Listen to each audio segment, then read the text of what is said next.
go? All right, I would like to call the meeting to order at 5:02 p.m. If everybody could stand for the Pledge of Allegiance, please. I pledge allegiance To the flag of the United States of America and to the republic for which it stands, one nation, under God, indivisible, with liberty and justice for all. All right, I would like to welcome everyone to the meeting this evening. And the first thing we need to do, we start out with our organizational meeting, and we need to approve the meeting agenda. I'll move to approve the agenda. I'll second it. Okay, all those in favor, please say aye. Aye. Opposed, please say nay. Motion carries. All right, so here's our organization of the school board. And so the first thing I will do is open nominations for the office of board chair, and I'd like to nominate Dan Shirley for the board chair. Are there any other nominations for? I'll second that nomination. Okay.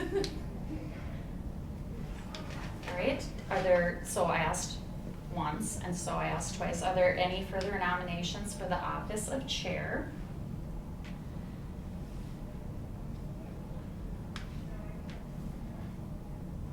Okay, are there any further nominations for the office of chair?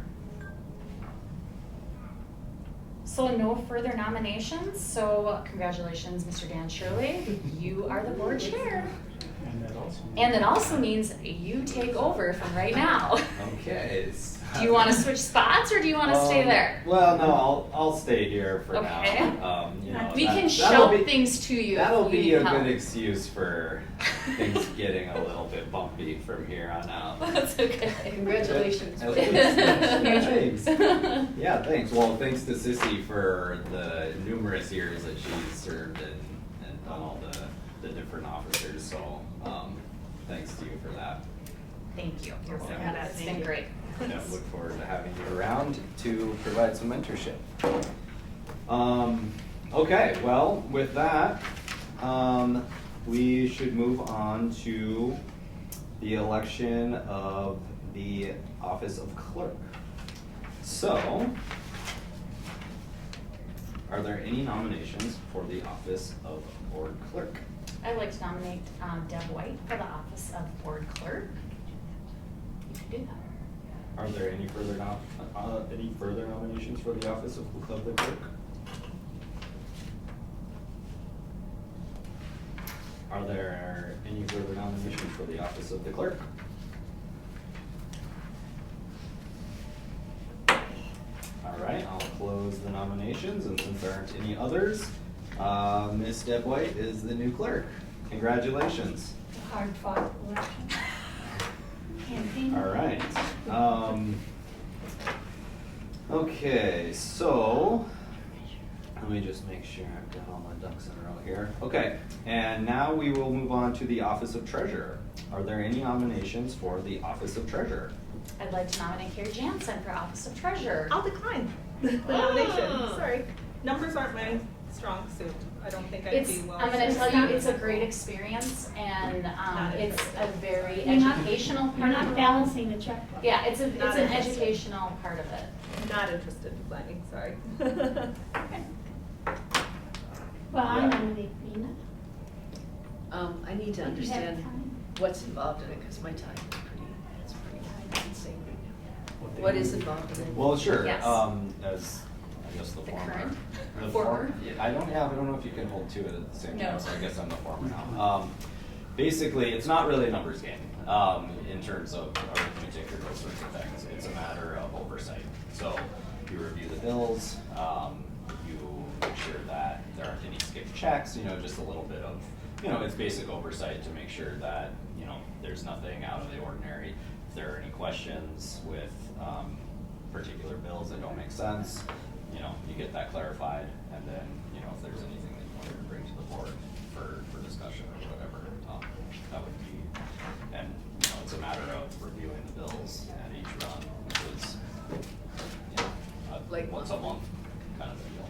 So, Yeah, I think I can do that. And you can see that the bill payments are all listed out nicely, so if all of a sudden you're going through and going, oh, wait a second, all the other bills are under 5,000, we have one for 28,000. What is this and who in the world is whatever, ABC company?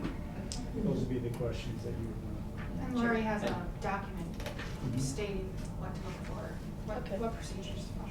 That's fine.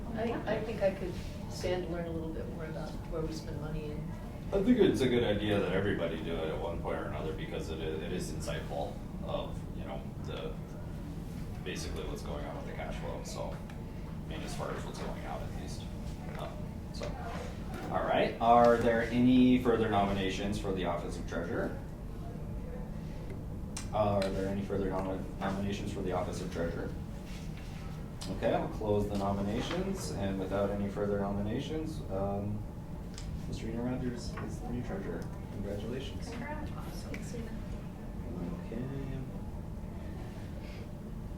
And, remind me who nominated Rena? Ms. Yeah. White. remind me to repay you that favor sometime. I've been the treasurer, yes. I'm just teasing. Okay. All right, so moving on to approve the fiscal agents for 2020.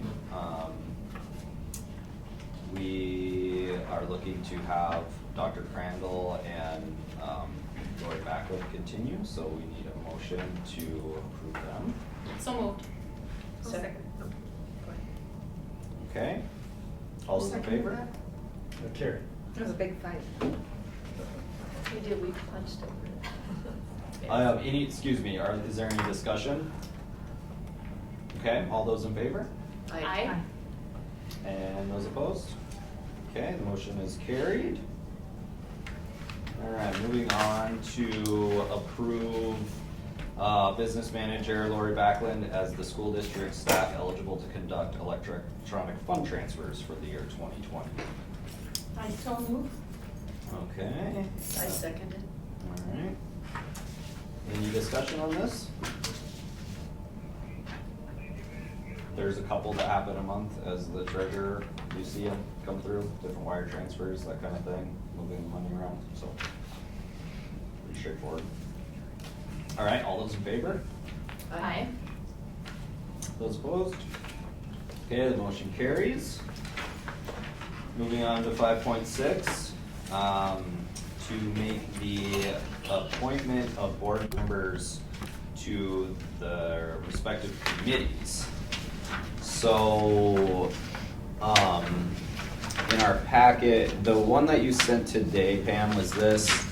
That was just, yeah, that, I updated Is it- with one change to the negotiations for confidential employees. We renamed and clarified what some of those confidential employees' titles were. Okay. So I'm trying to recall how we did this last year. I mean, we've got another item in our packet that shows the current. Right. Yep, so it was just the descriptions on one and then the current ones now. Okay. So I guess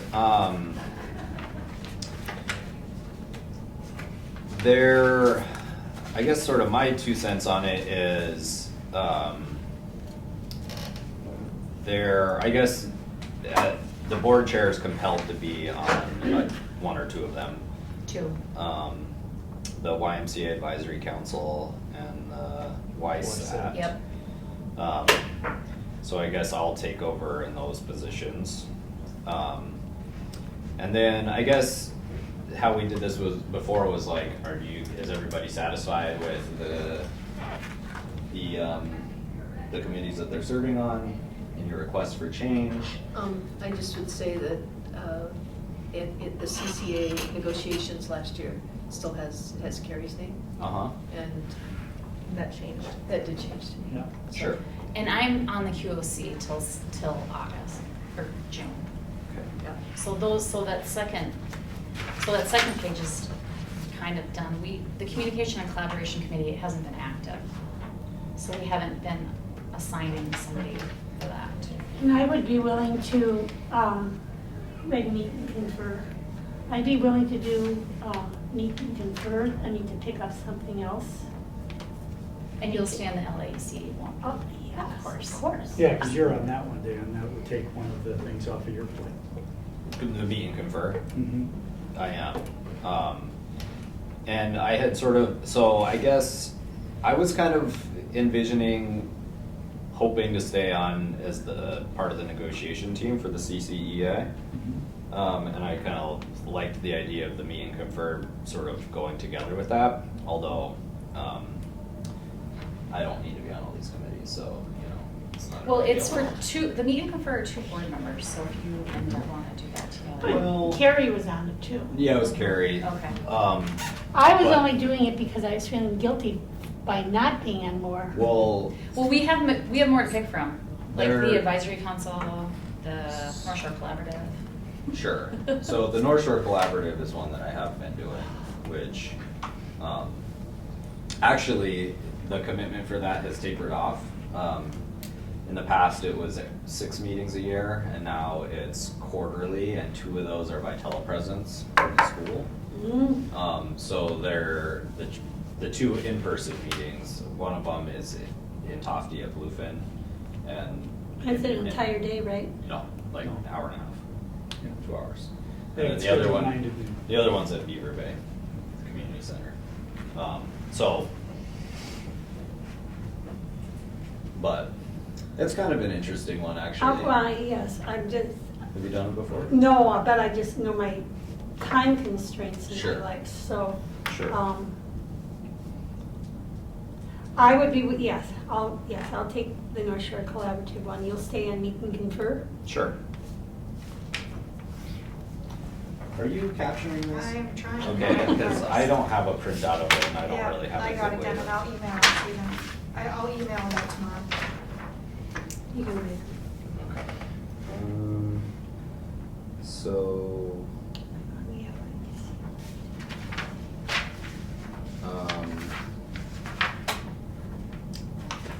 and so as just catching up with what we've discussed, so Rena to continue on as a negotiator. And my assumption is there's nothing to negotiate for a year or so, right? Correct. Yes, correct, correct. I just wanted to make sure it was Yeah. kind of corrected to next year. Sure. Okay. And then, so going up to the top, the Community Education Advisory Committee, Carrie served in that role for last year. And was that the one you were saying was kind of out of, is that active? Meeting. Okay. Communication and collaboration. The communication collaboration is Gotcha. active. No, Gotcha. that's an active meeting. So, And is there, Carrie, I don't have a problem And- continuing it. okay. And then as far as meet and confer goes, Carrie, would you like to continue to do that, or, I'm fine with that. okay. And then Rena and Sissy are listed as the negotiators for the agency agreements. Yep. is that, okay. Yeah, As I say, I that's could- fine. We started it, we just didn't finish it. Well, and I say, I can finish that if you're, or, I think I'm good to continue. Okay. I'm trying to meet next Friday, so. okay. Okay, well, I Email could, tomorrow. Yep, okay. well, Sissy's listed as the alternate. Yeah, I'm an so- alternate, so just let me know, I can Okay. step in. Okay. Maybe. Okay. And then, the negotiating team for confidential employees, it has been Carrie and Deb. I'm fine. I'm fine with that. And then the same team, with the Teamsters group, Yeah. Fine with that. okay? And then North Shore Collaborative will go to Deb. Okay.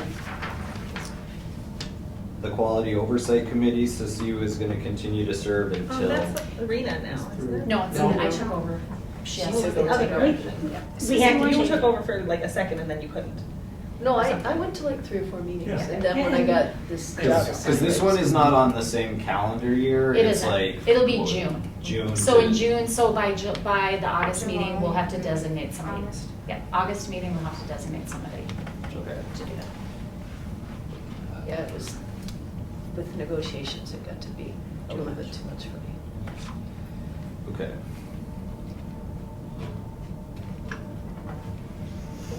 Okay, and then YMCA Advisory Council.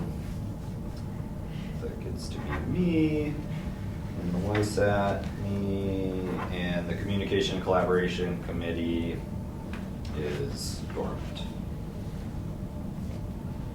But here's an opportunity to discuss that. I mean, I really think we really need to have a discussion about how the app is going and how people are using it, and are the complaints in the community that people don't know what's going on, or, I mean, how well is it really going? I have not heard anything. Nor have I, good or bad.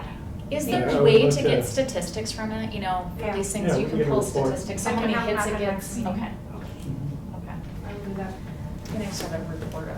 But I still would like to know from the original group of community volunteers that poured so many hours into trying to create or improve communications, and their plans and their desire to have a person in the position. I'd like to hear from them. I agree with that. I think along that same line, and this is probably not the right spot to talk about it, but I'd like to see us pick up another strategic planning day. Yes. And I think a lot of stuff about communication came out last time. Yes. Mhm. Some specific strategies that we could focus on that. Mhm. There's a couple things I think we need to kind of revisit. We know we have some money to put after some things. We actually do, we're in pretty good shape, so. Yeah. Maybe we should think about some of those strategies and see if they need funding. Sounds good. Very good. Who's on this committee from an administration standpoint? Which committee? The Communication and Collaboration Committee. That'd be It all was of it. Bill DeWitt Okay. back in the day. It's Okay. Pam I thought it was on that, Pam. Jill Bowen's on that. Yeah. Okay. And, I mean, are you guys seeing what, are you guys still meeting? And if you are, does it make sense to loop in a board member at this time? On occasion, I said, turn out to Pam, you've had a few meetings, but nothing, no formal schedule. We've met, Mr. Dorr and I and Joe Bowen, we meet regarding the website and the app. I mean, that was our biggest change we had, making sure that, and we're still working on that. So, I don't know, we've been meeting once a month or so, trying to, Okay. or when we need to, when we need to bring somebody else on board. Okay. I think last year when we did this, we talked about if the need was that we would, if we felt there was a need to have a board member, we would ask a board member who would be available to come to that. You haven't needed us, haven't felt the need. They haven't needed. So I would just say that that's just one tool that we have for communicating, and that to me, it doesn't promote an entire communication strategy. It's just one tool, and mostly to one stakeholder group, which are to families themselves. So you might not need us for that piece, but I think it would be good to have a broader strategy. So I agree with you about having that committee that worked on that kind of come back and review that with us again. Well, in light of that, I mean, would one of you ladies like to be a member for I'd like us 2020 to- and help kind of? To Rena's point, I mean, we need to have another board Conversation. conversation. And then, yes. Mhm. I mean, I had somebody say to me, an employee, and I just said randomly, thank you for all the good stuff you do in our school. And the person who's been here a very long time said, nobody has ever told me that before. I was just flabbergasted, so I believe I see a place where more deliberate expressions of gratitude will go a long way. I'm willing to be part of more thank yous, cakes, parties, pictures. Our administration whatever. is recognizing employees of. No, I know, understand that. I'm just saying, I definitely think, I agree, we can be better. Oh, they're doing We are great. doing better. We are doing better. That's an example Right. of Right. something that we're doing, and it's new, and that's a good thing. But I hear what you're saying, but I just wanted to mention that, so they get credit for that. So this is also collaboration, and Carrie and I are both gonna be at a workshop all day at MSBA on engaging the community, and I'm reasonably sure that would include communication strategies. So we, Good. maybe we'll have That'd be something great. to bring back. Bring back, yeah. To a meeting, you know, Wonderful. a strategic planning meeting, to some fresh ideas, and maybe combine that with what that committee did. I Mhm. think we could maybe have some new ideas. Great, Sure. sounds good. Okay. And I think we do more than just the app and the website. We both, Dr. Crandall and myself, do interviews at WTIP. I communicate with Brian at the paper quite often. We have a newsletter that goes out, but a lot of those are geared towards families because that's who we're serving. The radio's more of that public, but I think, you know, if you have ideas, we would definitely be open to hearing them. I think, you know, there's no real limit to how much you can communicate. Oh, yeah, Right. exactly. You know? And some people will never hear anything, even if it's said face to face. And they won't remember it. but Oh, they won't remember it. They Oh. might not remember it, yeah. I Yeah. don't remember saying it either, so. So anyway, it's not a criticism of what we're doing, I just would like to know what we're doing Can always and be then better. try Yeah. to expand on it. For sure. No, it's good to keep it at top of mind, for sure. Okay, well, in that case, then maybe let's hold off on designating somebody for this committee, and we'll regroup in the next, quarter and kind of figure out how we're gonna move forward with these guys attend that session. So, okay. In that case, One more thing. yeah. I think we need to add to our list is the Athletic Hall of Fame designee for the board. Oh, yes. So, and my question is, can that be a January appointment, or does it need to follow the QOC thing where it's the school year? It's kind of the school year, and I'm looking at Mr. Dorr for that. Can it be a calendar, or, 'cause the QOC already has, it's the school year kind of a thing? I don't know if it needs. We can do it either way. We can make it work either way. I think January's best. I would say it's easier. It for- probably would be because we will, yeah, Is that fine? it would work. Okay. So, Okay. we should add that to our list, and then, I'd be interested. yeah. Okay. You so- said you would do that. Yeah. So Deb, Well, so now. After we're- reappointed in January. Yeah, so that's a, what? you're getting We reappointed. accepted it in December, so you just gave me appointed. Okay, so we should just add that to the Okay, list. we'll add that to the list. Okay, so you're on some stuff I'm now. now I'm overcommitted. Let us know if we can help in any way. I certainly will. For sure. We can. We don't negotiate with anybody for quite a while. Well, Which is we'll be helpful. reaching out to set a meeting this month for the two of you. Okay then, not a problem. Well, we can talk about the North Shore Collaborative No, later. no, no, too. no, We we'll- can pick that back up if we need to. We'll go So, for it. Okay, all right, Sissy says I can handle it. okay. So you're gonna make her responsible if you can? No, I just nuh-uh, wondered. I'm responsible for my own foibles. I'll follow through. Great. Okay, so, Motion to approve the committee assignments as discussed. I'll okay. second Okay, any other discussion? All right, all those in favor? Aye. that. Aye. Those opposed?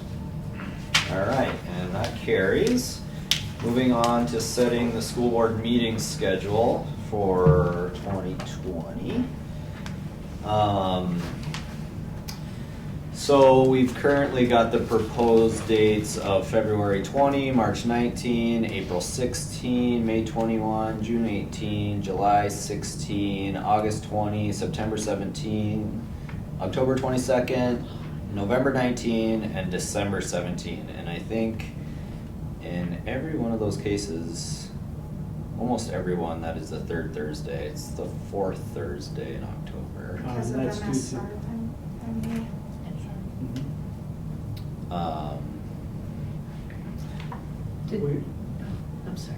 Did we add to this, the dates that we would go to Portage, or did we decide that? Actually, that's what I have a little note on. Yeah, we have What those we on. could do, obviously propose to the board, is our October meeting, is that we hold our meeting in Grand Portage and keep a short agenda, go from 5 to 6, and at 6 o'clock, our meeting ends and it becomes our open forum. Wasn't that not very well received Well, last no, time? we That have was the our very meeting, first but then we time. have the forum. We shut our meeting down, then it becomes the open forum. And that's what we did last time up there. We had our school board meeting, short and sweet, and then, We didn't this We year. had an Oh, no, that was the We LIC. didn't this year. That was the LIC Both of them, meeting. yeah, both of them were just strictly community meetings. The years before, yes. And I agree, they were not necessarily Yeah, they didn't care for that. care for that. So I would say I would talk to the LAC again about that before we set those. And because unless those the policy and procedures, the IP, that changes, they wanted a meeting, remember, in April Mhm. and October. They wanted and the community point of this discussions. is to improve communications Yeah. and mutual respect, and we Yes. might get more people coming Yeah. if there's not a need. Yeah, so I think we need to keep those standard meetings, and then we have to add those dates. I mean, but conceivably, we could hold the meeting there, but not necessarily advertise it as like the main event. You know what I mean? And Main still event. Well, then yeah. do what we would do otherwise on Yeah. a day that we didn't have a meeting. You know, if we were trying to And that's- consolidate dates, but And that's And what- driving. but I'll ask the LIEC. Yeah. Yeah, And where we're meeting is it next, 2 weeks we meet.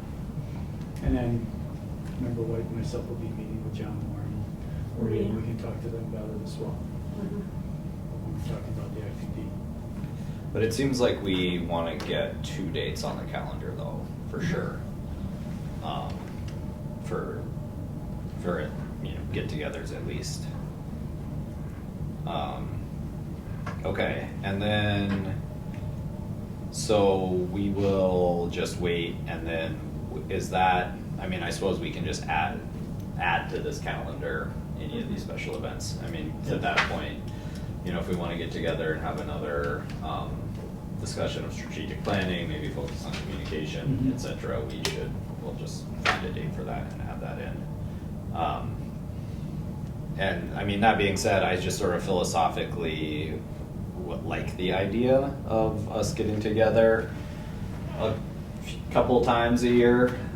It's sort of more in that context, of like the work session context, in order to kind of flesh some of this stuff out that is, coming down the pike and a little bit more of an informal. Yeah, we may have one in April or May to talk about the upcoming budget, for Yeah. example. That would be one that we've done. We've also done one prior to our, in this case, December 17th. We may have it that first week of December to talk about the levy, upcoming levy, or to have a special meeting just to have the audit report prior if we don't have it in November, for example. Sure. Okay.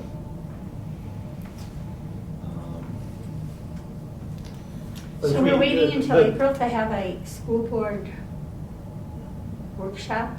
No. In Oh. April will be another session in Grand Portage. Oh, okay. But also in April or May, we'll most likely be setting a work session to discuss the budget. We've done that the last number of years. Well, in that case, I think it would be really good to have some strategic planning before then, so that that can be input into the budget. If we have some special project or And what we can do is, initiative. work with Pam, and we'll send out kind of a doodle or just set up some proposed dates and see what works for the board. Mark it down on that. And late afternoon and evenings are better, daytimes are. Yeah, and that's the same for Really bad. Rena's not gonna be able to make days. Sometimes I can. Oh, okay. I can. If I'm judicious about the first week of February would be a good time for me. Okay. Find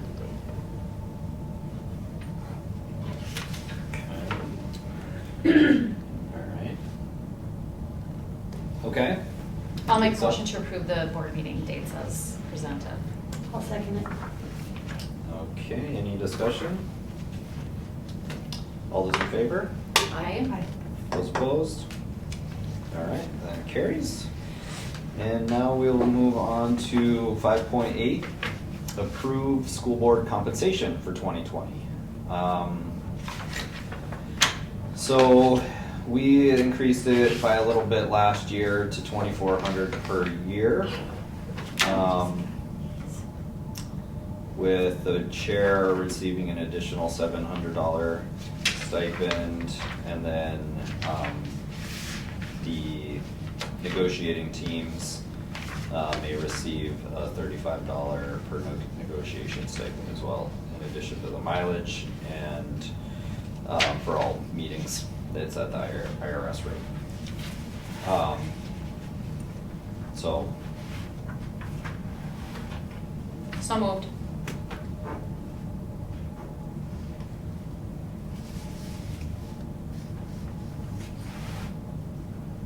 I think it's fine where it is, I'll second it. We just got a raise. Okay, yeah, any discussion?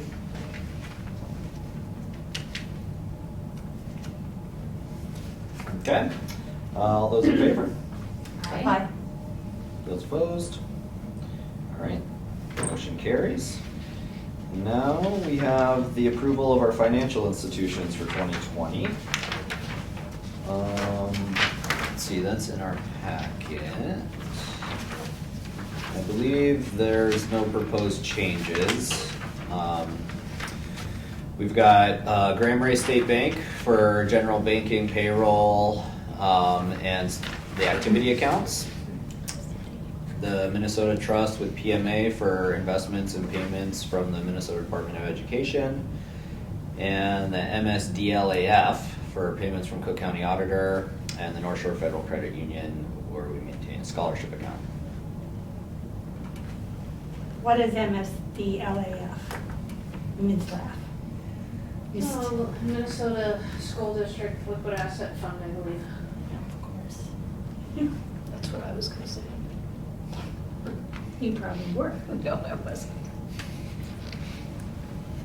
And since that's coming from the Cook County Auditor, is there It's some a flow particular through. reason why They have a Dropbox that they put them into their, Yeah. we could consolidate that with PMA. It's just, I kept it the same way that it was set up. I think it's rather than putting all of our stuff in one spot. Sure. you know. Okay. Is that the PILT payments that's or what I what was we wondering. collect from PILT. taxes or? It's IRR. taxes, so anything from the county that are major payments are property taxes, PILT dollars, taconite funds go on there. Are there, as far as you know, are there restrictions on the types of money that can go into this account? Not that I know of the types of money that goes in, not that I know of. There's restrictions on what they're allowed to do with it. As far as, I have Dr. Crandall sign a paper every year that talks about that they have to comply with school district laws on how they invest that money. We can't be like buying individual stocks and playing the stock market with it and stuff like that. Sure. So the long and short of it is, I mean, it's an investment account, Right. So, okay. All right. I make a motion to approve our current financial institutions. I'll second that. Okay, any other discussion? All those in favor? Aye. Aye. Those opposed? I have to abstain. As I am employed at one of the financial institutions on the list. Okay. And motion carries.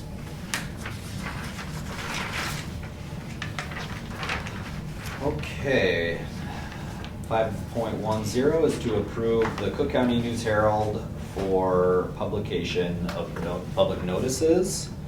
And they have provided us with a rate sheet for 2020. I did not compare this with last year's. I imagine it's relatively similar. It says it's the same. Is it? Okay. Yeah, it says Same price. Oh yeah, there it says that. We are, we use them to publish our documents that we're legally required to share with the public, such as our minutes and our, is it just our minutes that we publish with them? Well, Meeting we have notices. some job Meeting notices. postings. Okay. And preschool stuff, kindergarten stuff. Sure, advertisements. Yep. Okay. So moved. Second. All those in favor? Aye. Those opposed? All right, motion carries. 5.11, to approve Ratlick, Rozak, and Maloney as the district legal representation. So moved. I'll second that. All right, discussion? Are these the ones that your other school uses also? Yes, we've been using them now for the last 2 years. I believe.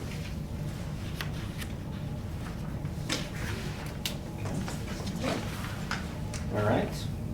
All those in favor? Aye. Aye. Those opposed? All right, motion carries. And 6.0 is to move to the regular meeting agenda at 5:40 p.m. So moved.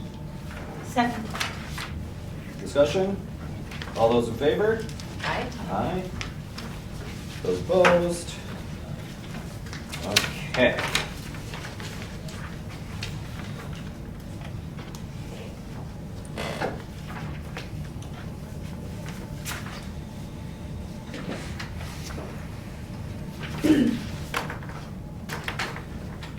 So as the new board chair, you get the pleasure of doing 2 meetings back to back, just to make sure you get the hang of it. It's practice.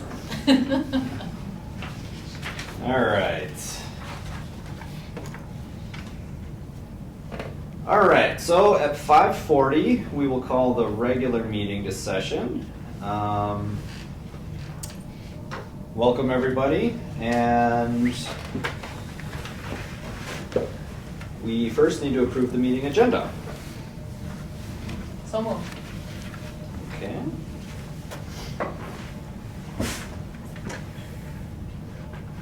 Second. Okay. All those in favor?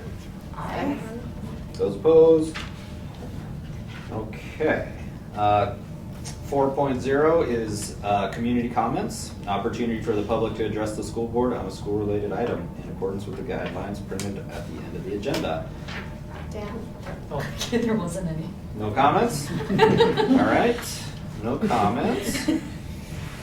No spontaneous comments? Okay. All right. 5.0 is to approve the consent agenda.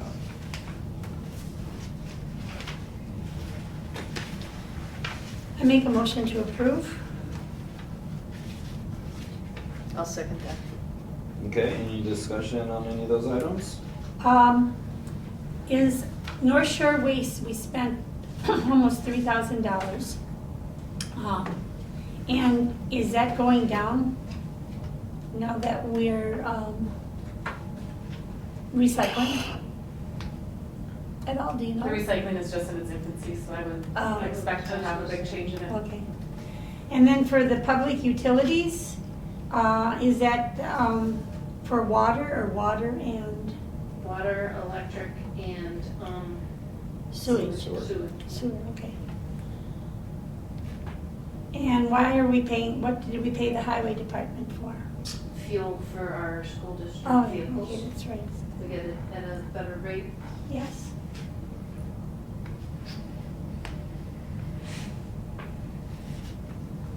And then there was one little tiny one, $103 to the Sawtooth Clinic.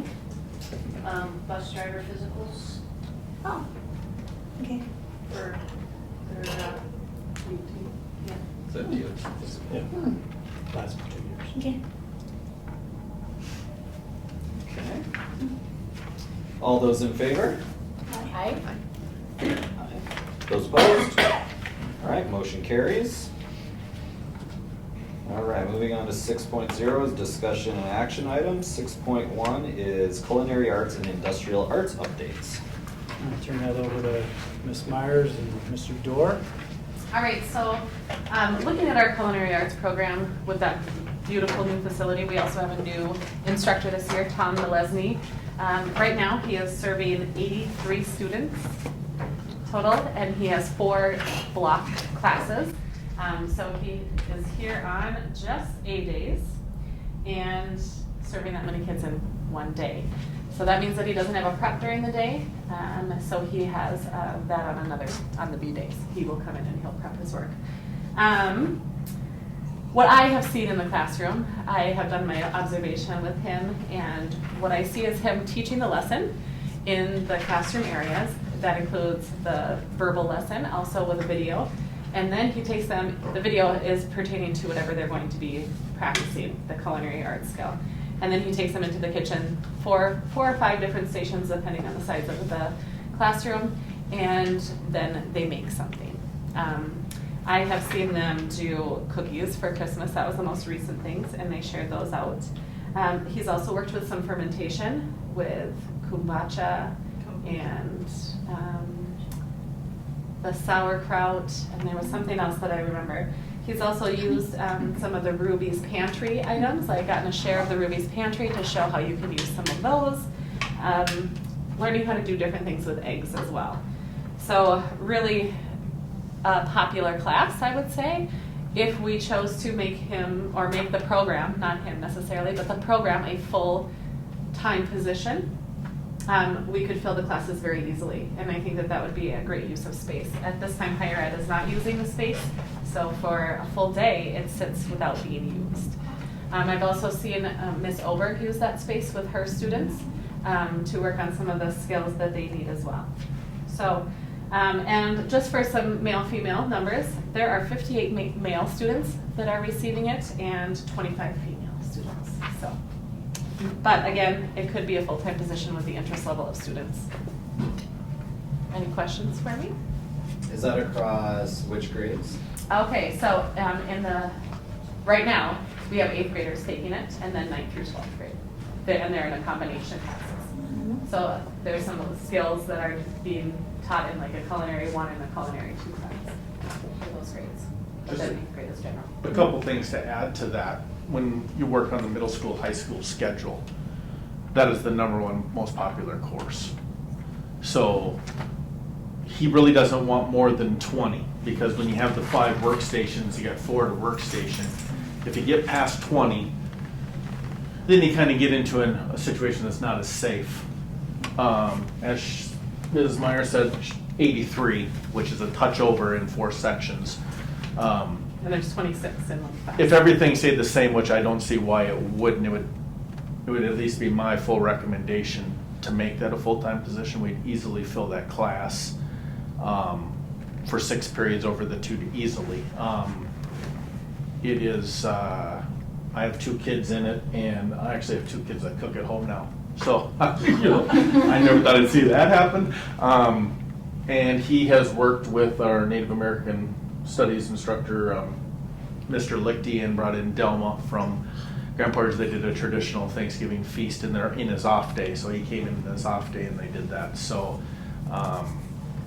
the place is pretty amazing.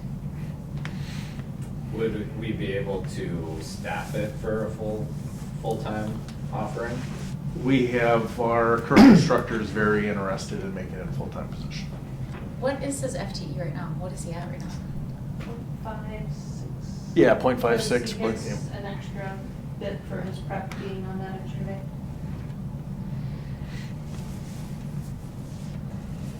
What would it take to implement? It's budget They're adding discussion. it on. It's budget It's budget, discussion. it's, So yeah. that'll come up in the spring, so Yeah. we're talking about that, and also based off of registration. Yeah. We may need to talk about that sooner rather than later, because we can talk registration. Are we going to, do we want to do that? Because that comes back to the Mr. Doyle and Ms. Myers as far as that scripting.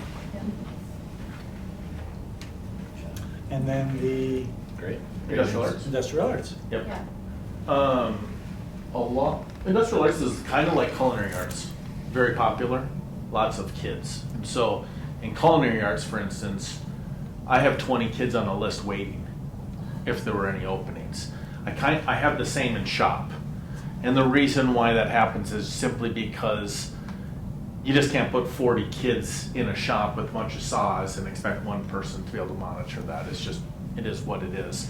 Our shop is very large for a school our size, and so we have, first quarter, Mr. Rousey started with the basics of carpentry and welding, and he just finished an electrical unit with lots of our students, so he taught them about power. They built little half walls, taught them wiring, and so he has showed them how, you know, when you do it wrong, you get some sparks, and how to, you know, so kids plug in their light and they're feeling good about that, so he's done some wiring. And they will move into some drafting and some CAD work. And then generally what will happen is by the end of the year, the hope is, you know, we have a laser engraver with both metal, and then we have a wood engraver, and then we have 4 3D printers. And in all reality, we have enough material, and I think one of the discussions moving forward would be, do we ever want to have here a construction program? So do we want to build garages and sheds and homes and sell them? So Mr. Browsey has that background where he was at Proctor. That would require another person, right? And they would be on site all the time. Basically, the school would have to invest for 2 or 3 years into that program, and then the program would pay for itself by selling the things that they're building. That's a much greater discussion than we have now. One thing that Ms. Rousey and I have talked about is there are so many things he has with welding and the wood shop, the printers and the CAD work, is that you really got to kind of feel out your students. And Mr. Rousey's back for his, I think, his second year in his second stint. So he's still getting to know the kids, what they can do, and as they advance, trying to create a schedule where you can get students who are a little more advanced in the same section. And right now he's doing a good job of balancing a mix of kids in the 5 sections. By us adding sections of, say, culinary arts or woodworking or metals, you actually make my life much easier when it comes to scheduling, because what'll happen is you get AP kids and you get kids taking this thing, and then we'll find out, because of the sequence of registration and courses, if they also want shop, they get pigeonholed into this 4A class, and now I've got, say, 35 kids who want shop, but they can only take it during 3A. That's one of the things we work together on, and trying to piece a schedule together where we have more than a few options for kids, so that they have the opportunity to take the courses they want. And that's just one of our challenges as a small school. But both very, very popular programs, and we have really, really fine instructors, and both those are really lucky that way. And so, yeah, it will be a discussion on how you want to see it grow, because it won't get smaller. Do they have any support staff, or is it just one person in each program in the classroom for? It's just one person in each program, unless we have, say, a student or students who have been assigned a paraprofessional for whatever that might be, Sure. Whether it's special ed or something else. You know, depending upon the health of our district moving forward and what the community wanted, the ideal dream world, right? If you told me, hey, you can do whatever you want, we'd have another full-time industrial arts teacher, and we'd easily fill the sections, and we'd fill the full-time culinary arts. It wouldn't even necessarily take away from other courses. It would just help us balance class sizes. Well, what about like a para in with them. I mean, because in these particular kinds of classes, you know, like you said, you know, safety is a consideration, and you've got only one set of eyes, and you know, you're just having to manage young people in a scenario that, you know. And the nice thing about that is that these are engaging classes. Right. So kids that want to be there are gonna give more effort into it. Sure. And are gonna stay engaged because they put in what they want to get out of it. I have a daughter that I never would have thought would have been in a shop or welding class, and she's loving it, like loving learning that stuff because it was a choice that she decided to make. So I think that that's the thing that is nice about it, is that kids that want to take this class are going to be engaged. Would I say an extra set of eyes is going to hurt? No, absolutely not. But it would have to be the right fit so that they could also have that mindset of like Mr. Rousey or Mr. Nalesny, and they have that background of either one of those subjects. Sure. So, going back to Cook County Higher Ed, is this a temporary thing where they're not using it? I'm curious. I think because the original plan, and I know Dr. Crandall's in on some of these conversations with my, so you can correct me if I'm wrong, but you know, the original plan was that they were going to attempt to have a kind of a two-port course where they were going to have our facility in the morning till noon and then come in after school and do it. That really didn't work with our schedule to just have for an instructor to come in and teach 2 afternoon classes and then 2 afternoon classes the next day. It just didn't work with our schedule. And so it didn't work for them. And so. And I don't think they filled the courses. And they couldn't find an instructor. It was Right. more that they did find Did an they find instructor. one? Okay. They couldn't fill the class to make Yeah. it. So the only reason I'm wondering, let's say we decide to make that full-time, and then they come back and say, yeah, now we want it. Is there, Yes, is there, evenings. there's a way that we could still do that? They'd have to do it in the evenings. Okay.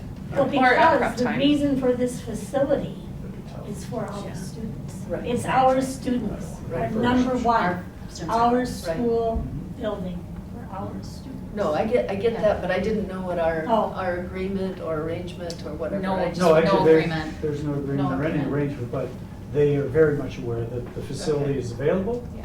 And if they get a cohort that'll make it cost efficient in their world, Okay. they've already got an agreement or a relationship started with Hibbing. That's the only school in the state of Minnesota now that has culinary arts, so. Okay. So the other, it's not really a question, more of an observation about your idea about building buildings, especially housing, brings some interesting other opportunities in a bigger conversation about housing in this community. So I think that's a good one to just kind of make a mark out there as we, in this community, try to figure out options for more affordable housing. So that'd be great. Is Mr. Rosie 1.0? 1.0. 1.0 FTE, okay, that's what I thought, but I'm not sure. Okay. Fantastic. Good Glad stuff. to hear that.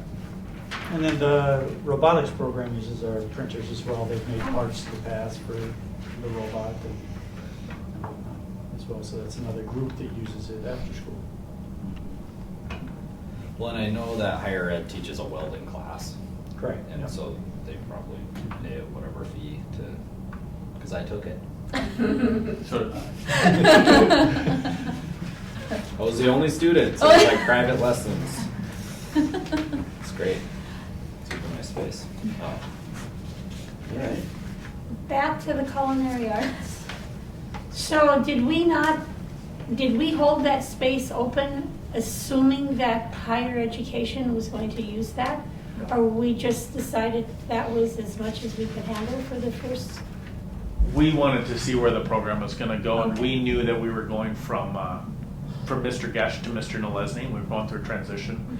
And Dr. Crandall and I had talked at one point about, are we gonna try to make those 2 afternoons work to see if higher ed's gonna come in, and we eventually said, it doesn't work in our schedule, we're gonna have to do it this way. So no, it wasn't intentionally left open, it was more, let's make It's sure that purposeful. this is gonna work before we.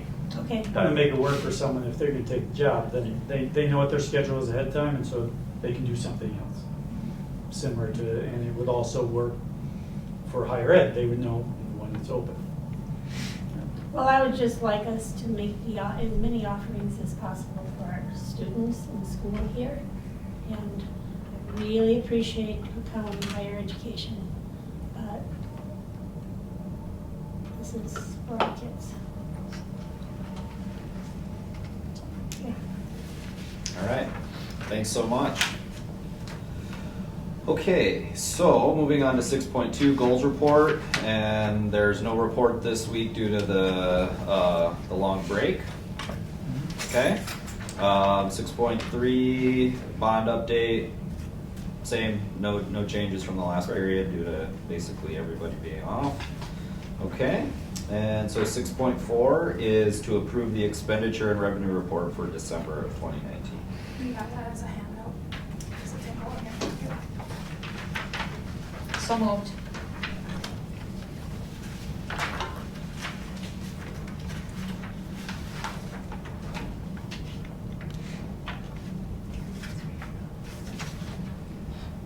I'll second it.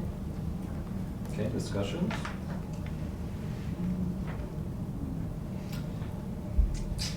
Not really. All right, and just as a reminder, although this is for December 2019, the last month of the year, our fiscal year, it does not follow the calendar year, so this isn't like the end of the year for the school. Or the end of our fiscal year is the end of June, or the end of. Correct. Yeah. Yep, Yep. June 30th. Okay. All right, all those in favor? Aye. Those opposed? Motion carries. And moving on to 6.5, we have a travel club update regarding school liability and insurance. And we had some information in our packet from our insurance agent and also from the program that is being proposed for this trip to. So this is more a discussion, not asking the board for any action, just wanted to give you an update. This was one of the items that the board asked for information on. I also sent an email to the individual who runs the program for the Two Harbor School that Ms. Beal had mentioned that she was working with. And a requirement of every student in order to go on the trip is they purchase the insurance through, in this case, it's Education First. And that covers a lot of the things that are mentioned here. So that's just a cost of the trip. That's just the cost of the trip, so if you know student A, student B, they want to go on a trip, their insurance is part of it. Yep. They're required to have that. And what does or the they're not. insurance cover? Kidnapping, things like that? Yeah. Ransom, That kidnapping, sounds. There you go. Yeah. dismemberment, Accidents. accidents of any kind. That's what it is. Explosions. That's- So I wasn't here at the last meeting. I have been part of this EF tours, Oh, all of the excellent. meetings and those kind of things. My daughter's actually gonna be going on the trip. They have opportunities for fundraising. They also have a payment plan for families. So that it's not just this one-time fee, like they can set it up, we pay $115 a month. And then if we pay for all of it and we've done fundraising, that comes back to her as money that she can spend over there when she's there. So that makes it cost efficient for our family at least. It was very transparent when signing up or going to the informational meeting at first, the cost of the program. There were lots of kids that attended and that ended up not going. And there are some kids that did some of the fundraising and then chose at the beginning of this year to back out. And there were some that chose to start with their fundraising and being part of it this year as well. So I really believe in these trips. My sister went on them multiple times when she was in high school. I did not have the same opportunity, but I think that it is a real positive opportunity for our kids. And it isn't for everybody. And I think that's okay, but it is an opportunity that is open for everybody. It is not just a group here or a group here. It is open to the entire population of our kids that were in 8th grade last year and up. So 9th graders through 12th graders have the opportunity to go this year.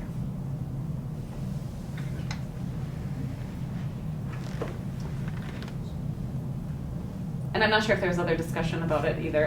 You know, Miss Beal, we had another person who would have been tenured this year that was going to be going on the trip as well. Now we do not, we just have Miss Beal going. There is room for another chaperone if you want to have any of those discussions afterwards too. So a portion of the discussion was sort of in the context of the district's field trip policy, and you know what involvement the board needs to have, you know, based on the different kinds of field trips that are taking place, and whether or not, you know, a trip like this is something that should come to the board like sooner in the planning process than it did in this case. And I think that's probably like perhaps a bigger conversation in terms of like how we're administering our field trips policy. Because as I've been reviewing it in light of this, you know, it's probably not being administered consistently as it's written. So I don't think it's the right time to drop the hammer on the policy necessarily for this particular trip, but I think it does open up the opportunity for us to like take a look at that and make sure that as we plan these things, we're doing it, you know, kind of in the appropriate sequence. And a consistent way too. Yep, Yes. for sure, across programming. And I think that this was a learning opportunity, and I think that there was something missed in my transition here, to be honest with you, because it was something that was already in play when I became a principal here. So I knew about it the whole time just because it was brought to me when I first came here, probably before I knew the field trip policy. So absolutely there was a glitch there, and I do plan to do better with those kind of things. So. Well, and so do we have to, I mean, how it was brought to us is like we had to like approve this and like approve this travel. Approve the travel, because they So- are representing Cook County Schools. So we haven't done that. Correct. So we haven't done that, and Correct. so we have to, so this is, I don't like this at all, actually. So we actually have to approve these kids to go this year. After their This is fundraising back and end. payments and everything, so like. And that's what, I think that's where Tam was coming Yeah. from, not to drop the hammer. So we have to approve this, but because I'm not in favor. We should of be it. approving everything, I mean, Well, like Well, Miss. but didn't we say last time, like, if we didn't approve it, they can just go as part of the two harbors? Yeah, I didn't think it had So anything to doesn't do with us, necessarily- actually. Well, if they go as the Cook County Travel Club, I didn't think then that. yes. I thought they were going as the Two Harbors group. But if they're going as Two Harbors Group, then I think that the initial talk last time was to approve a travel club so that we can make future plans. I do believe that this is part of the Two Harbors group. Like this is, because they have done lots of different things with the Two Harbors group with fundraising and team building and those types of things. It's like Cook County's just piggybacking with them. in this case. That's what I was. So- But the travel club for the future is like having an opportunity either to go and do different things like the Chicago band trip. Some of those other ones, I think that there is ones to Mexico that I'm not exactly sure of all of the details yet, but they want to get a travel club approved so that they can start planning and have something regular, that opportunities for the students to participate in. So on the policy, there's item C is extended trips, and those are defined by trips that involve one or more overnight stops. And so that's not necessarily just like the travel club, which falls into that category. You know, this is basically talking about anything that spends the night anywhere. And our band is looking at doing So- something. They're going to Chicago, yeah. I'm And not so sure it says about- it needs to be approved at every level, They need student, to be principal, that. superintendent, and school board. Is that true with any of our sports teams as Well, so that's kind of the question I have is, you know, or robotics or whatever, you know, there's a lot of things that end up spending a night somewhere, which would be, you know, fall under the extended definition of, you know, a night or more. It's a So, good conversation, because I've never been asked for that in 20 years. well, right, Yeah, I know yeah, that that's since why- I've been on the board, I have never approved But it's in one, our so- policy. Sure. So Yeah. we should probably take that up, you know, does But this when I policy worked make here, I sense? was told that I did it for, You did the Language villages, language when I did the village. language villages, I was told I had to And go we had to that in the request past, too, permission right? from the board. Yeah, You were there when I Yeah. came and Yeah. presented the concept. That came to the. So I think that this is a learning moment and we just need to do better in the future and with all of the policies. Yeah, because you go to pieces. Canada with Someone in the some past must sports have been aware teams. of the Yep. policy. Vacation. Yeah, they just went to Ely or Florida, for one night. Yeah. Yep. So maybe this starts with administration, just Absolutely. reviewing the policy and seeing, is it workable the way it is? Like, every one overnight for some of these teams, given our location, might not be practical Right. to bring to the board all the time. So maybe there's a sort of tiered approval. It could be a consent agenda kind of a thing though, too. But if our team goes to the state tournament, you know, Yeah, you we've know. sent kids for skiing, we've sent kids for track and other various, these are volleyball team.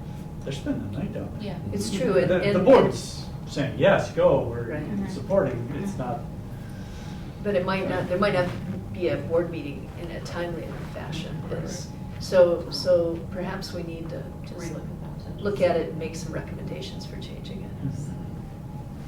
I don't know, that's, Yeah, no, I think so, because, you know, just like anything, it weakens it if it's not being followed, you know, so, for sure. but it may actually introduce us to some liability issues if we have a travel policy and something happens. Exactly. We We're not didn't following follow. it. right, yeah, good point. So, we should make it work. So on the concept of the insurance liability here, coverage, on the email that you sent, there's this insurance with a premium of $2,500 and that covers, the items listed, and then it seems like on the second part of the email, this is a copy and paste from Yes. the program that's leading this particular trip, and so there's a level of insurance that's included with the cost of the trip, like for that trip. But the other part of your email was just more general, coming from a third party. That was from our insurance provider. Okay, and And that's the minimum premium. It would also be dependent on where the trip is going.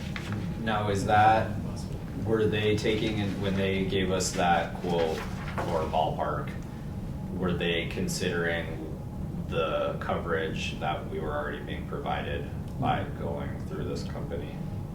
No.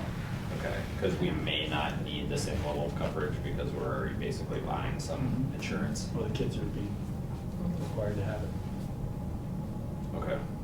Yeah, that's what Ms. Backlund and I were chatting about today. We need to find out if we would even need to have this based off of what, in this case, Education First, the company has. Right. But it seems like that should be another thing that's in the policy, you know, that, you know, who pays for it or all of those things should probably be. Right. So it seems like we have, I mean, I guess we are where we are at this point, but it seems like we still have, I feel like we need to come to some sort of resolution on this too, to some degree, you know?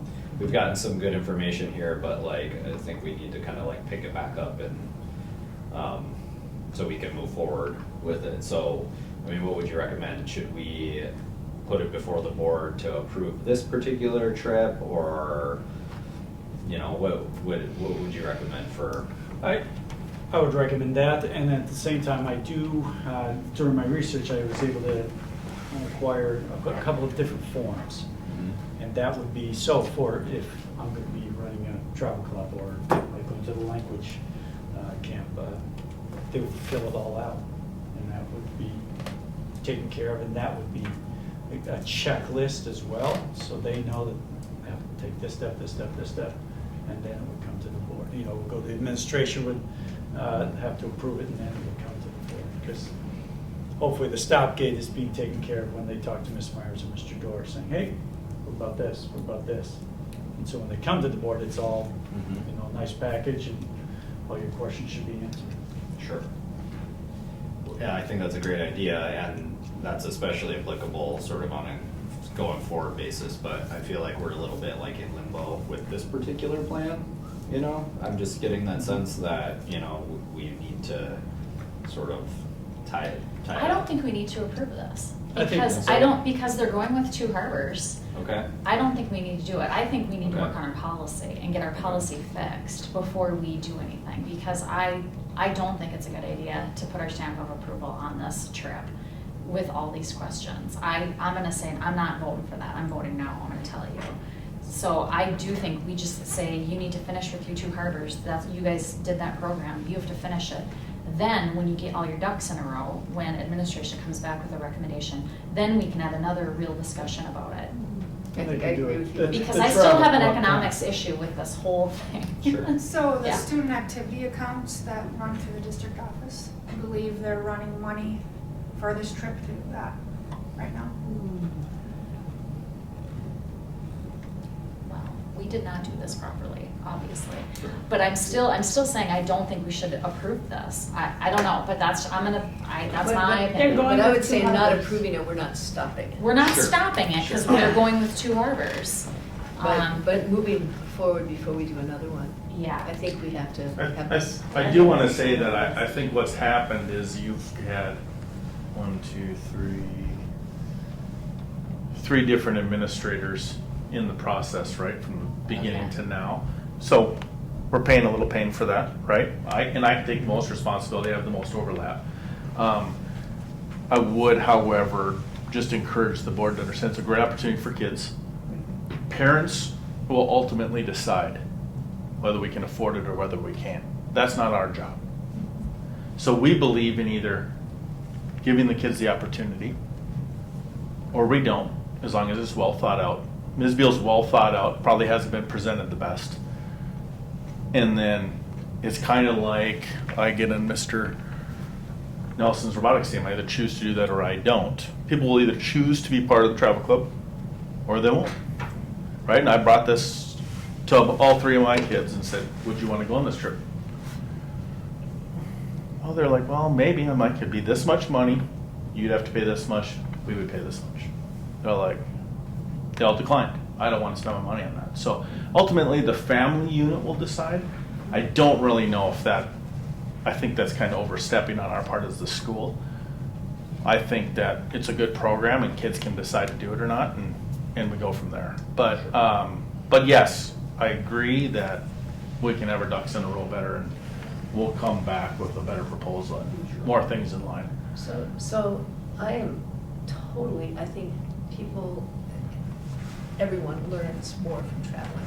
It's one of the greatest educational opportunities, is to go experience a different culture.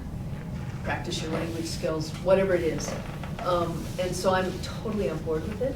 What I'm concerned about is, without our policy being in order, that there are liability issues for the school. And as a board, I think that's what we have to care about the most. Yeah, that's our, And so right now, it feels like that's taken care of by going yes. with 2 harbors, but moving ahead in the future, that's where I think we have to make sure that we have that piece. Our role is to set policy. Right. And policy That's right. has not been followed in this. So But I agree with you. yeah. The easiest way to deal with it Well, is keep the Right. light. not we're saying Right. no, but that they're sticking with 2 harbors. And Do you think that there's an opportunity set to policy? go by the policy with what is going on now? I mean, is there more that you need to feel like we could put our stamp of approval on this trip? That's something I would like you guys to think about and come back to me on, because I will be as transparent as I can with this, with any trip, with any policy.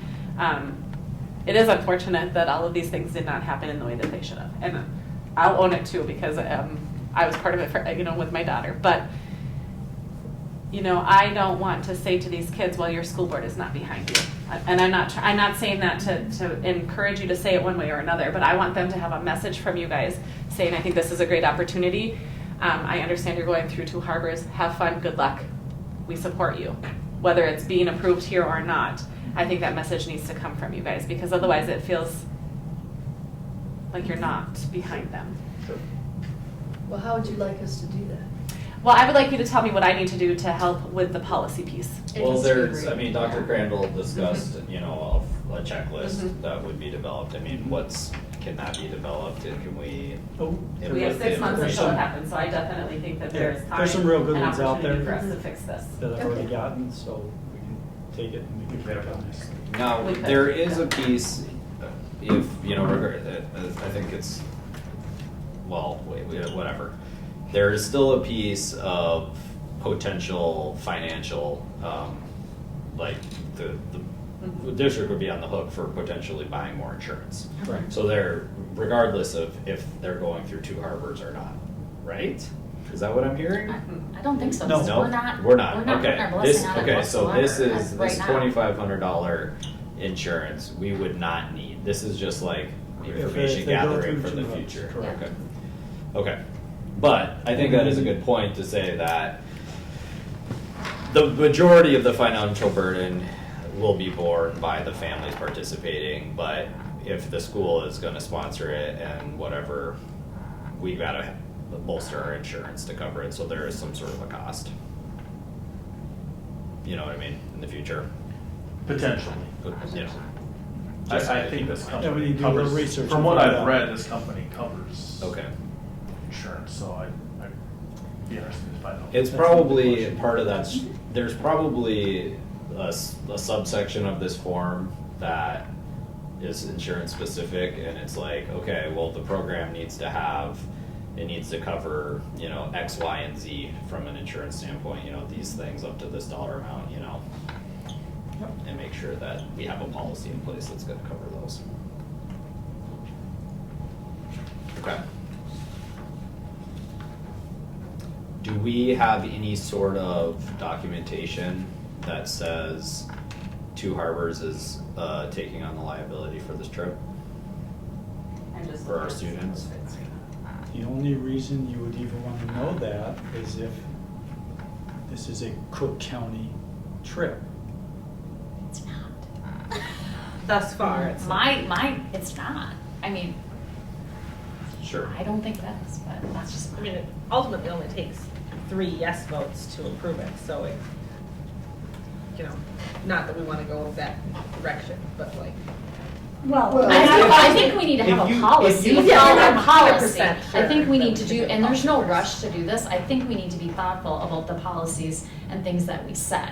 And so, I mean, I get that everyone wants us to back this, and I totally get that. We need to do our jobs of doing our due diligence, and we have not done that yet. And we have And so I'm not saying we do anything tonight, I'm saying we postpone it. Well, it's a Dr. Crandall's discussion, been so giving I- his- I've got a couple And minutes here. we know what it looked like when policies were not being followed. Right, And it was right.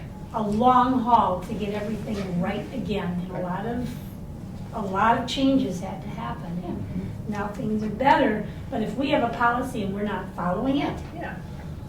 There And if we you go make an again. exception, it sets a precedent absolutely. going forward, and Yeah, no, I'm not no. comfortable with that. So like Rena, I'm super supportive of travel, we just, our job as school board members. We just need to make sure that we, And Well, my- everything's fine until it's not fine anymore, and then lawsuits start getting filed, and then Exactly. that'll really determine who's bearing the liability. Exactly. Which Then we we'll obviously see. don't wanna do that, but it's the thing that happens. So what type of documentation did students sign? They signed up all through EF Tours. So- Everything happened through EF Tours. And We'll so is find there this something information. that ties them to Two Harbors? Two Harbors is the organizer. Okay, okay, so. All right, They're setting up okay. the group. so I think we can revisit this, Megan. I think so too, yeah. Yeah. And I'm not trying to, you know, I want to be transparent. I want to do things the right way. And so getting that information to you is number one for me on this one.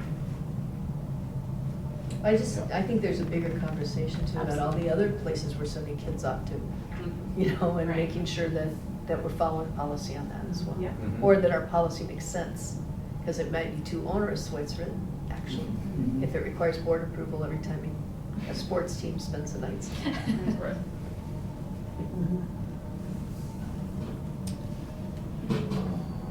So, yeah, I guess If we that keep would this be one something, that would be like, that would be an action Yeah, item we for still have to go back. administration to do, is review that policy 610 and propose Bring that updates. Yeah. We will do that. Okay. All right. Any other discussion on this topic? All right, thank you so much. We'll move on to 6.6, and this is another discussion piece regarding custodial position for the Cook County YMCA. And so what we have here is a scenario where we have a relationship, we've got the school, we've got the YMCA, and we've got the county. The county owns the building the YMCA is in, which is attached to the school, and the Y is in the county, or they're concerned about the maintenance of the facility. And so the question was asked by the county, what would it take if we hired the school to do the daily custodial work at the YMCA? So that would be one of those things, you know, the daily, you go in, you see it at many restaurants and other facilities where, you know, I clean this at 10:20 on, you know, January 2nd, 2020. I cleaned it at 12:30 on that same day. You know, just kind of that type of stuff, just to maintain the cleaning throughout the day, and then the county would have their county person who they already have take care of the evening. Don't you have a cleaning in the No, evening? this was to have you guys clean it in the evening as well, right? Oh, okay. So it was, and so Overall, just cleaning right, overall then. it's taking over the custodial services, because all the equipment's here. And I think, you know, Tom, We did it at one point. Yeah, Yep. we did it one time and we were Tom. too expensive. well, okay, so I'm on the receiving end of that, so. Oh, so I got So two this hats is, on right at the well, moment. this is, but- I was gonna say, so this is very challenging, cause, you know, Yeah, you're the yeah, county well, administrator right. and you're at our school board meeting, so this is Right. this is a challenging discussion. Right. I think, so, this is a discussion, but, It's a discussion, and I obviously will have to abstain, but, so we have issues about, at the county, trying to do this. And in fact, the school ends up backing us up a lot, and we end up, at the county, paying the school time and a half to have people fill in for us. So Tom looked at it from a team cleaning point of view, and I think, Tom, you can jump in on this, but the advantage here for the school, first of all, you'd be fully reimbursed for an extra person. But that also gives you the opportunity to have some flexibility in your custodial staff in terms of when somebody's away on a vacation or whatever, to fill in or do some of that. So the school district gave the county a bid that covers the cost plus some administrative costs. And I haven't got it approved at the county level yet either. I have to do some work to show how it's more or less breaking even for us because of all the issues that we have. I think we'll actually maybe be saving some money at the county, but the consistency that it brings and the fact that they're in the same building where equipment already is, cleaning materials already are, makes a lot of sense in this partnership. But the school would not be contributing something additional. They would be getting paid fully for doing this. That was the arrangement that we. Right, yeah, came and up with. and I don't know that I would necessarily say that was a bid. yeah, I was gonna say, I would not say it's a Yeah. bid, because that makes it Yeah. sound like we Yeah, agreed no, to no, something. no, I'm that's- sorry, yeah. No, Yeah. I just wanna be really careful about Right, this. no, it wasn't a It bid. wasn't a bid. This It is, wasn't a I mean, but proposal. this is what the cost would be Yeah. if we took that over, labor only.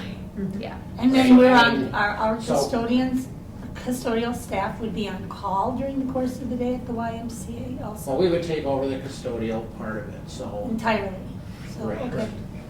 Do we So need this is another- so we have a facilities meeting that has the school district at the Mhm. table, the county at the table, and the YMCA at the table. And that's where this concept came to life as an option. Right, I mean, nothing's set in stone. We talked about it and what would work to put that facility back where it should be as far as cleanliness. What would make sense?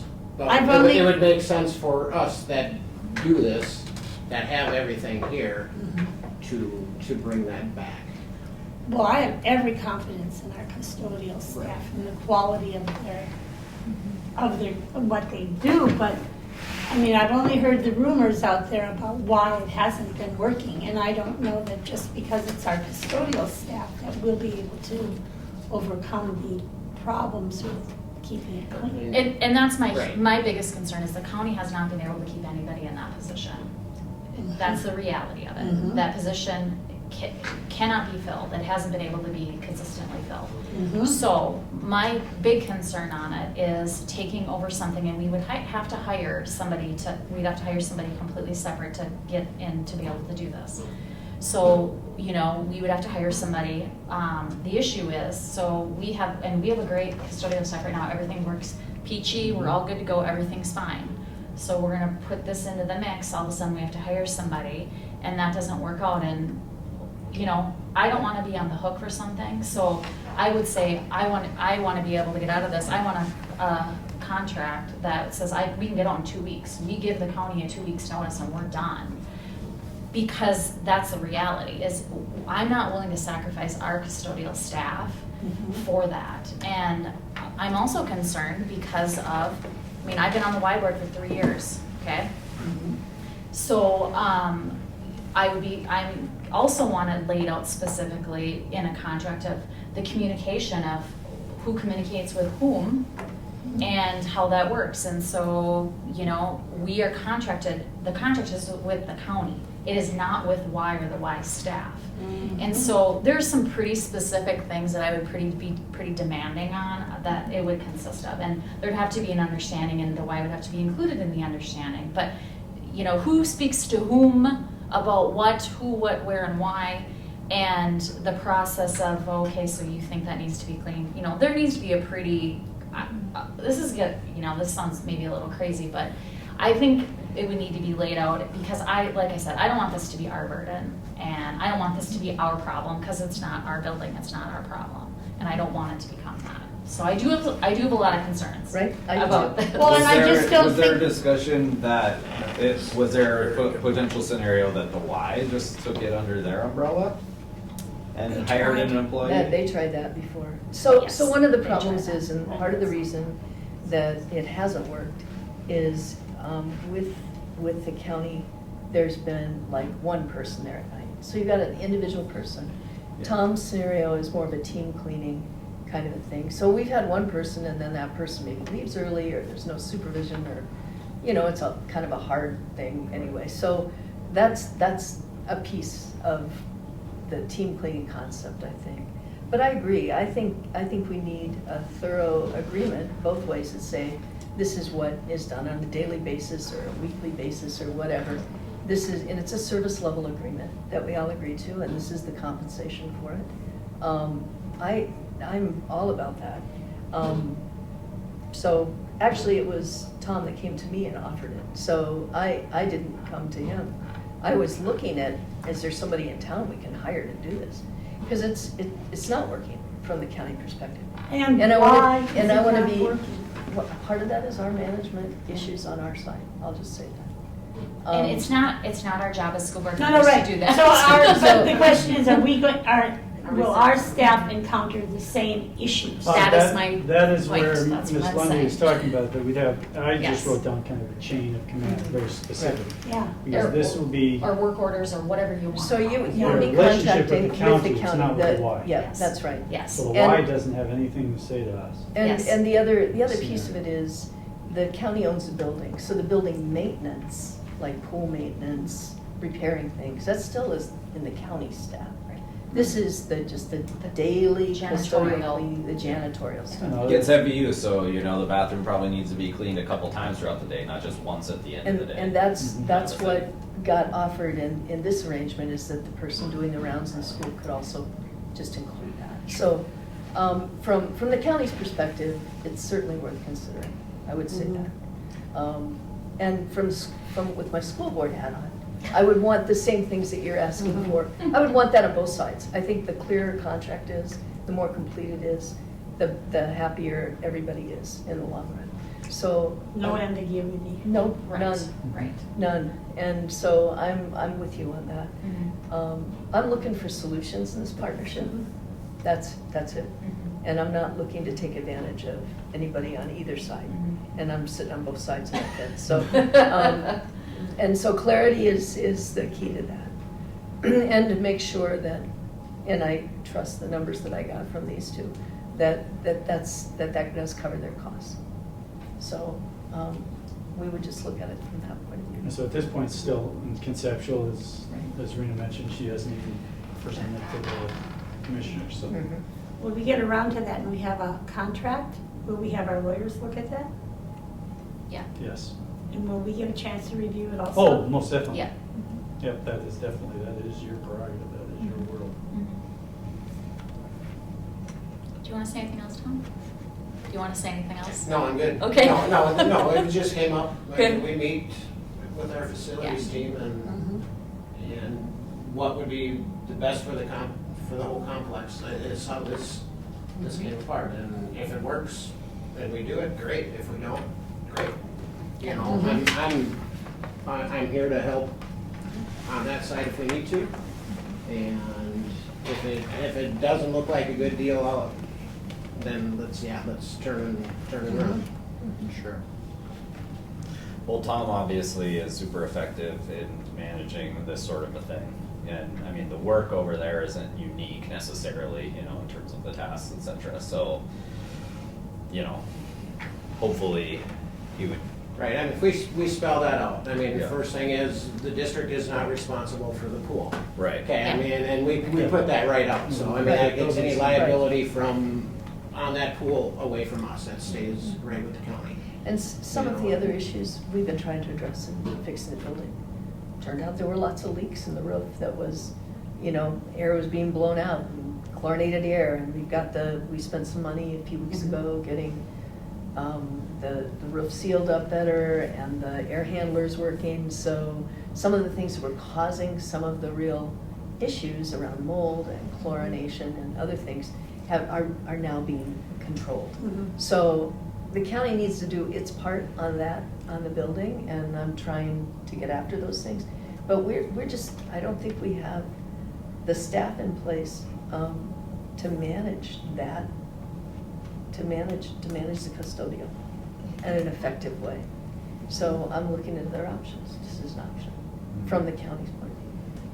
And so, wanted to bring it to the board, so you all knew what was going on. So as Ms. Lundy and actually the whole entire board shared your concerns, so we need to know about those, so when we go back to our facilities meeting, we can discuss those items and so on. So did Lori put together like the estimated cost? Yes. Did the labor costs. Is that like fully loaded? Does that include like It retirement? includes family insurance, it includes retirement, it included Time. overtime on the weekend, Administrative. and some town administrative side. time and my time for billing the county, but it did not include like custodial supplies like toilet paper. Okay. Well, yeah. And that's another part of our facilities. Toilet paper and paper towels, That's what I'm- interestingly enough, have been paid for by the county. So, which doesn't make any sense to me because that's usage-based, so That was we've not facilities. started the transition of that over to the Y. So, but cleaning supplies are a cost to the county. And I didn't have to Custodial invest services, in so that. we will, you know, that would be added into this contract. Conversation, so if I'm that individual, I cross the barrier, I now go to a different closet, get my supplies from that closet and do the work in the county. Put those away, walk back into school, go to the closet at the school. So does that include like cleaning like the annual floor cleaning and, That's Well, already part of that's, our. yeah, I mean, we do the gym already, okay. you know, and that's part of a different agreement. You know, so is there maintenance? I mean, is that maintenance? I mean, that's something we'd have to spell out. Now, are we waxing the floors? Are we, you know, I mean, that's just gonna be part of that whole agreement. You know, and if it is, then that would probably obviously be after hours, which that would be overtime, which would be, you know, so that would just have to be, is that custodial or is that maintenance? You know, I mean. Well, it's just whatever it part is, of it the- should be defined. Yeah. Right. That's it. I mean, That's where you will all see that. for that part of it, I mean, I would define it, if we are cleaning that space, then for me, I would want to take care of those floors. I would want to wax them because I know. How to do it. How to- Right. Well, yeah, I don't want to say anything You know bad about products anybody, down. but, I mean, I mean, that's what we do here. Yeah. Okay, they don't do that there. They don't know. I mean, so part of So the reason the some- floors look like they Some do of this is is. about expertise. Well, so this is, to me, this is sort of what I like to call like a cow path scenario where, like where I went to college, there's a big oval with grass and whatever, and it's, you know, a paved oval, and that's where you're supposed to walk. You know, but of course there's these cow paths that like shortcut it, you know, and that's where everybody actually walks. And so the grass thi- is dead there. Right, Yeah. and so this is a scenario like that where it's like, okay, well, what are we actually doing? What is the path of least resistance, you know? And perhaps you guys, we have collectively enough experience with this arrangement to know like what's actually gonna happen. So maybe we need to like write the agreement around that Yes. so that that's it what- happens that way, and instead of writing the That's my oval agreement, Point. Mhm. you know? That is my point. And then make sure that that makes sense. Yeah. So, Yeah. Yes, Well, we just absolutely wanted to- clarified as to whom our custodial staff. Yeah. We wanted to bring it forward, and once again, do not know if this is the option that will come to fruition. Well, our custodial staff is the best money can buy in this county, so. That's right. That's what I don't want to miss. If you want to really take care of a place, you take care of a place, and it costs a little bit of money, then that's what it costs. Well, and, you know, It's there. my tax dollars watching Right. There are the costs. building deteriorate. There are costs and there are costs, and, you know, you can say that you're not spending that much money, but you're spending it somewhere else. Mhm. Right. By not taking care of something properly. So it's my job to make that case back to the county board on that side. But I think at best what we can say here is that maybe it gives Tom another resource that he can work with when he has people on vacation, and that it's at least cost neutral to the school.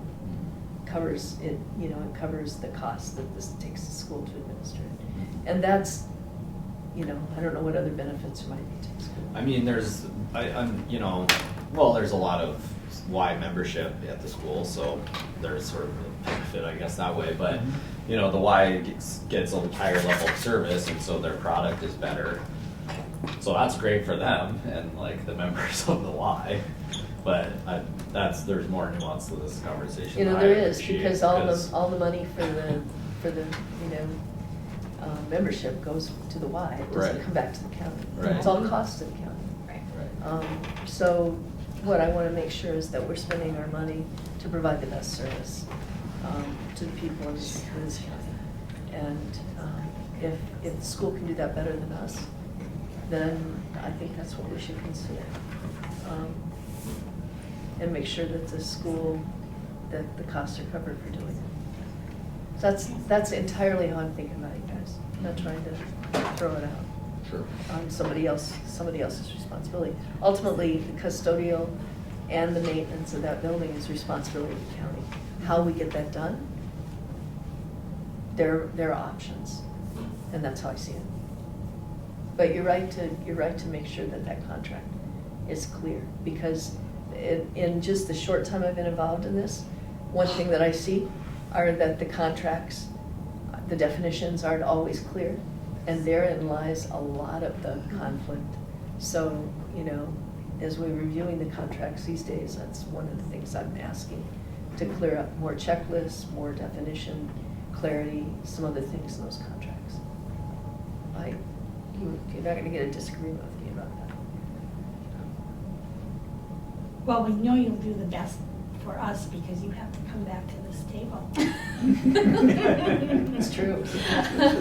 There's a lot of tables I have to come back to. Yeah. And one of my goals is not to have any bumper stickers about me. Oh. So I'm always try to be thorough. Good luck. Yeah, good luck. Now I want to be one. Okay, Yeah, so, in the interest of Miss White getting groceries, Perhaps move on to the next item. 7.0 administrative reports, 7.1 principals report, highlight item. So in light of the World's Best Workforce and the strategic plan, our last PD day, I had a meeting with our staff, our teacher, faculty staff, and we went over some of that math data. And they are digging deeper. We are looking at solutions. We're looking at what we're doing well, those types of things. It was a great conversation. Kind of tough to have before the Christmas break, but it needed to happen, and it was very, very positive, even though it kind of ruffled some feathers. And then we also talked about vision and like what we talked about at the strategic planning, about how we can create a positive culture within our students. School pride, those types of things. I also included that in my SMORE for the 2020 vision for our school year. So, very positive. So, in that conversation about math, are there new strategies that are coming out of that, or are we in the beginning conversation of that? It really depends on how you look at the data, and so that was the first conversation that we had. There's filters that we can use that the public, it's tricky. So we can look at all kinds of different filters when it comes to the data. Are there strategic things that we can do or intentional strategies that we can put in place? Absolutely. One of the big things was, well, do we want to teach to the test or do we want to teach to the standards? That was a big topic of conversation during the meeting. And it came out is that if you're teaching to the standards, you're teaching to the test. It's the And same so- thing. The same. Right, but it's all of those different pieces of the MCAs that get gray or muddy or however you want to put it. When we have students that opt out or students that refuse to test, it affects us. And so building kind of like a pep fest, or how can we teach the good test taking strategies? How can we get students to buy into the importance of these tests? How can we get them excited to test? How can we completely prepare them to sit down and take that MCA? That was a huge piece of that. And so teaching to the standards, making sure that we know the standards, we also know the test specs, not because we want to teach to those test specs, but because those test specs are telling us the most important standards that the Minnesota state finds valuable. And so there's just a lot of different pieces this is just the beginning of the conversation. Okay. So we're going to continue that with our middle school team, but this goes down to our NWEAs in kindergarten. You know, it's not just our MCA scores. Winter testing schedule has come out, and we're looking at our NWEAs for the winter. I'm excited to see those because now this is at the top of their brain, you know, that this is where they're thinking about. And so hopefully it'll be more intentional about how we are testing. You know, I think it's not just student buy-in, but also faculty buy-in as they're teaching to the test. Absolutely. It's the curriculum planning on your part. And test taking strategies. I mean, are we intentional about teaching those? Because if we don't put that emphasis on the strategies, you know, if they get stressed about one question, do they need to stay there and take it? No, you know, there's a way to flag it and then to come back to it so that it's not just they're gonna spend half an hour trudging through that, you know. Lots of different things that were part of that conversation, but I did say it also has to do with our attitude towards these tests, and if we don't find them valuable, kids pick up on those things. And so we need to be intentional about being positive about results and how this can promote our school and our knowledge and all of those things.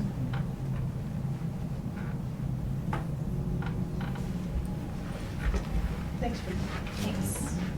It seems like tests are always like, there's like no positive reinforcement for taking tests. It's like, yeah, there's only like negative. There's like stress, I'm gonna get a bad grade, like whatever. It's like, is there some way that we can positively reinforce taking a test, something for somebody to look forward to potentially? Could it be as much as free breakfast for everyone that Right, day? you know, Right. like- Well, we had had that in place, mind you. We did have breakfast in place.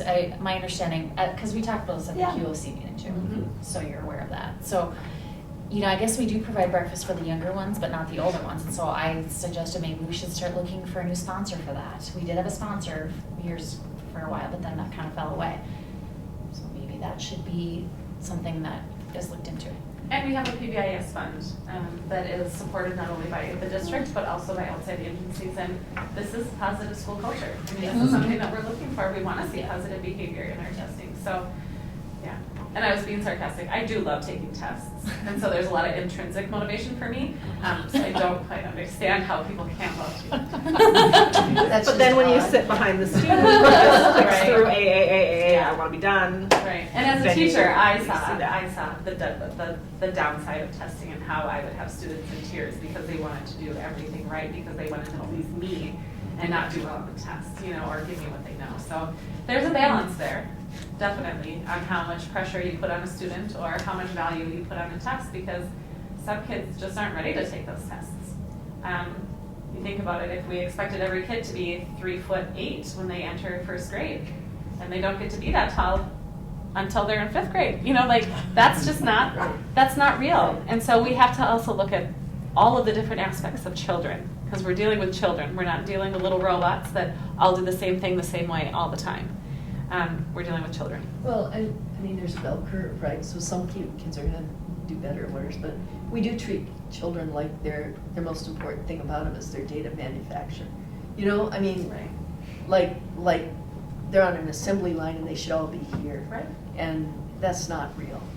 But when we see something like what we see where we're way below and we're not even on the bell curve really, then we got an issue. We just gotta deal with that.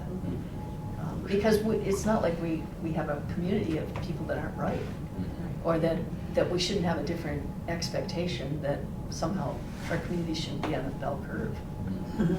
And so I think, you know, it's good to take a good look at it for the good of everybody. And seeing scores consistently go down suggests that something that we're doing Yeah, there's something systemic going that on. is not, you know, something that we're doing that we think is great is not functioning properly. And we may need to invest in our teachers a little bit so that they can dig deep into those standards Yeah. and dig deep into the test specs. And that's not going to happen overnight. I mean, Nope. that's a process. So that is something that I'm looking forward to for the teachers as well. Right, and I think that's things that we can discuss then at strategic planning. Because we do have some money. We could bring in some in-service or do some other things that help support our We're teachers. talking about the QRC Yeah. as well. Yep. Yeah. Great. Thanks so much. Where am I here? 7.2 is the superintendent report, highlight item. Oh, we got a new chair, and Miss Lundy I'm finally done. gets a break. Glad to get rid of me. We just switched spots. I get a new chair next month. No, Or does Dr. Crandall move to the other side? No. Yeah, just a fair amount of meetings going on. Things are set up. Next Friday, I'm going to meet with the majority of the folks who have those individual contracts to get my homework done with them, and then set up a meeting with White and Jansen to then meet with those individuals as well to solidify hopefully those contracts. And then the following week we'll be at MSBA, and it sounds like we've got 3.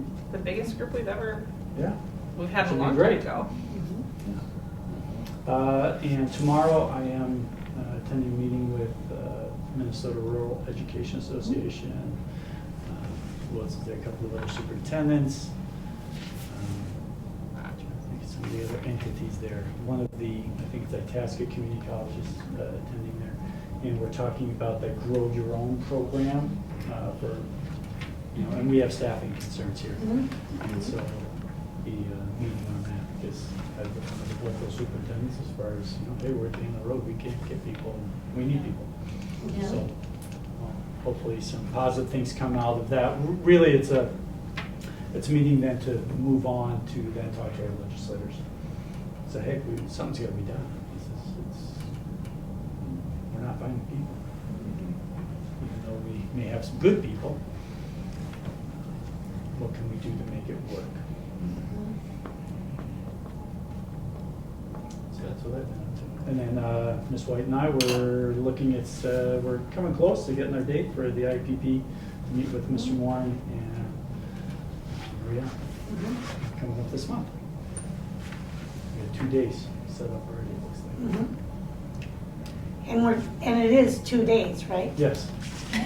Well, I didn't know if they forgot to say this one, or it's this one, and they were So both consecutive days. It's and 2 so- days. Good, great. Okay, good. Might get done in 1, might get done in 2. thanks so much. And with that, Make a motion to adjourn. all right. Second. All right, all Second in that. favor? You got 8 minutes, Deb. Tight. Aye. That's it. Those I opposed? get an accident. All right, we are adjourned at Thank you. 6:52. Do I need to sign anything? No. Yes, you guys should just sign Actually, I stuff. think Lori you- has, If I or don't make Pam does. the grocery store. And Rita, Lori? Dan,